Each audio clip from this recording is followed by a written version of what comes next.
বাংলার সিনেমা জগতের একজন উল্লেখযোগ্য অভিনেতা হলেন প্রসেনজিৎ চট্টোপাধ্যায়। 1962 সালের 30শে সেপ্টেম্বর পশ্চিমবঙ্গের কলকাতায় জন্মগ্রহণ করেন। প্রসেনজিৎ চট্টোপাধ্যায় বুম্বাদা নামেও পরিচিত।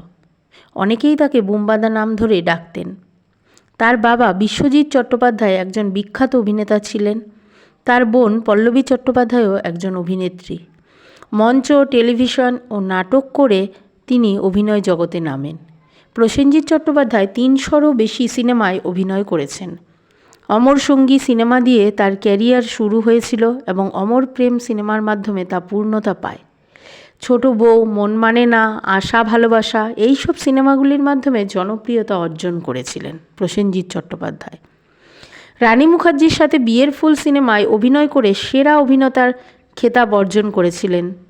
ঋতুপর্ণা সেনগুপ্ত ও রচনা ব্যানার্জির মতো অভিনেত্রীদের সাথে সিনেমা করে তিনি অধিক জনপ্রিয়তা পেয়েছেন। এছাড়া তিনি বহু সিনেমার জন্য পুরস্কারও পেয়েছেন।